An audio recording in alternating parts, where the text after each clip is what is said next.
فارسی، بنگالی، تامل اور دیگر زبانوں کی تدریس شروع کر دی گئی۔ مختلف زبانوں کی تدریس و تصنیف کے لیے ملازمین بھرتی کیے گئے۔ چیف منشی، سیکنڈ منشی، ماتحت منشی کے عہدوں پر مقامی لوگ رکھے گئے۔ ڈاکٹر جان گلکرسٹ کو شعبہ ہندوستانی کا سربراہ مقرر کیا گیا۔ ڈاکٹر گلکرسٹ خود بھی ایک قابل شخص تھے۔ ان کو ہندوستانی زبانوں میں کافی مہارت حاصل تھی۔ وہ انگریزی، اردو لغت اور ہندوستانی گرامر بھی تصنیف کر چکے تھے۔ اس سے پہلے دکن اور شمالی ہند میں جو نثری تصانیف لکھی گئی تھیں وہ زیادہ تر مذہبی نوعیت کی تھیں۔ ڈاکٹر جان گلکرسٹ نے اردو کے قابل لوگوں کو اکٹھا کر کے ان کے ذمے مختلف نوعیت کے تصنیفی منصوبے لگائے۔ یہاں مختلف موضوعات پر کافی کتابیں لکھی گئیں جن میں زیادہ تر داستانیں شامل ہیں۔ فورٹ ولیم کالج میں جو داستانیں ترجمہ یا تصنیف کی گئیں ان میں زیادہ تر کی زبان سادہ تھی۔ اس کی بنیادی وجہ یہ تھی کہ یہ داستانیں ایک غیر قوم کو زبان سکھانے کی غرض سے لکھی گئی تھیں، اس لیے زبان کو سادہ رکھنے کی خصوصی ہدایت کی گئی۔ لیکن زبان کی سادگی کے ساتھ ساتھ ان میں سے اکثر دیگر زبانوں سے ترجمہ شدہ ہیں، اس لیے ان میں ان زبانوں کی ادبی خصوصیات بھی موجود ہیں۔ ان داستانوں کا نہ صرف اردو نثر کے ارتقاء میں اہم مقام ہے بلکہ یہ اردو داستان کی صنف کے حوالے سے بھی بے حد اہمیت رکھتی ہیں۔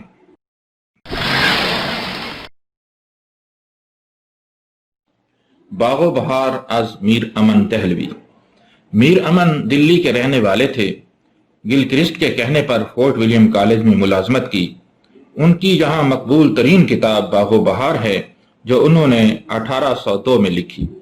یہ دراصل قصہ چہار درویش کا ترجمہ ہے۔ میر امن نے عطا حسین خان کے ترجمہ نو طرز مرصع کو سامنے رکھ کر یہ داستان لکھی۔ اس داستان کی سب سے بڑی خوبی اس کی سادہ مگر دلکش نثر ہے۔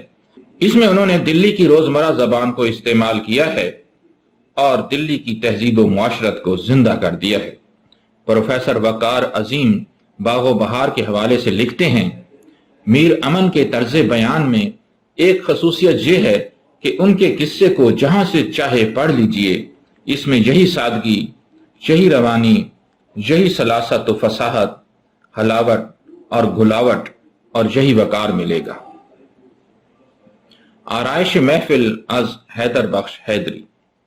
آرائش محفل یعنی قصہ حاتم طائی کا شمار بھی یہاں کی اہم داستانوں میں ہوتا ہے۔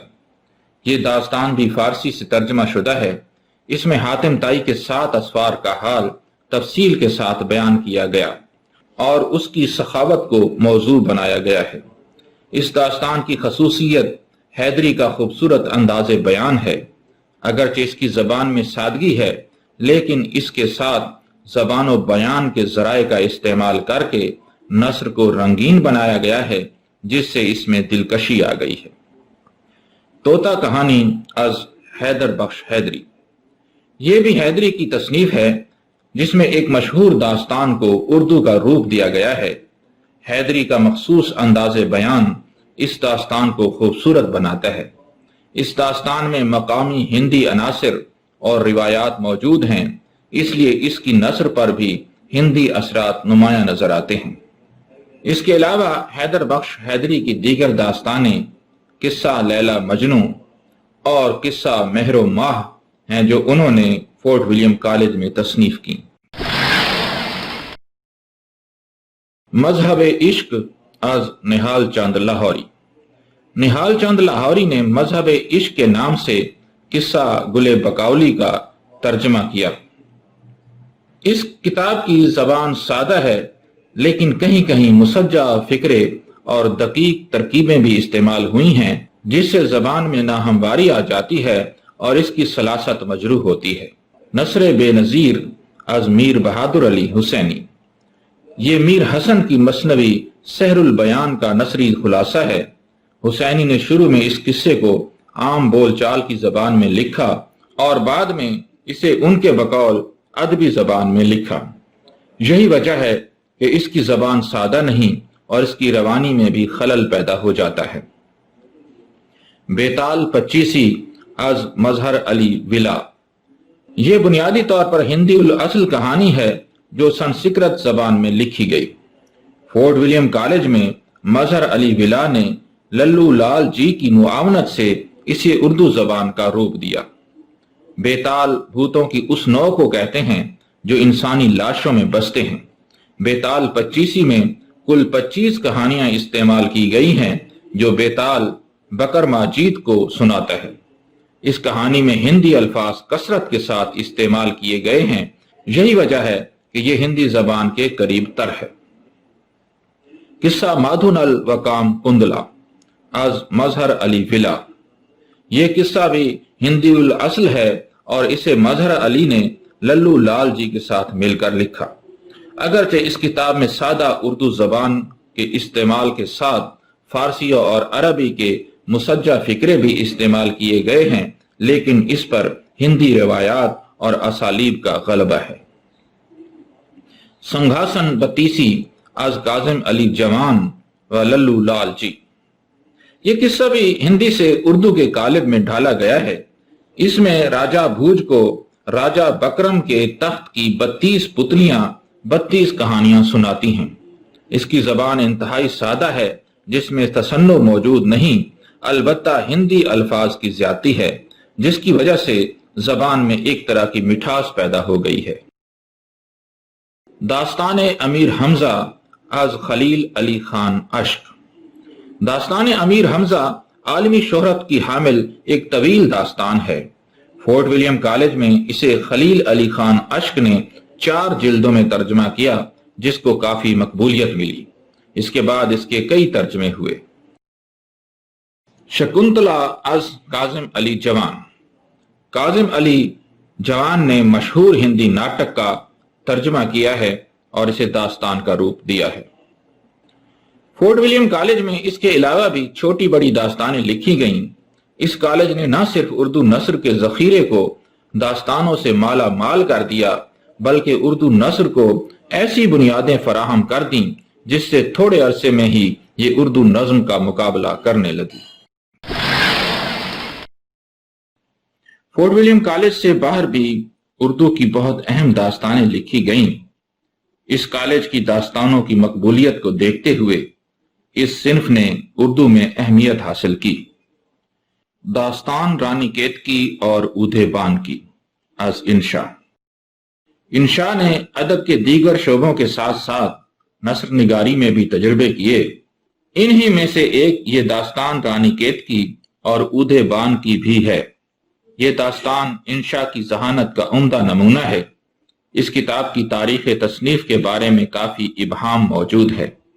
اس داستان کی خصوصیت یہ ہے کہ اس میں عربی اور فارسی کا کوئی لفظ استعمال نہیں کیا گیا۔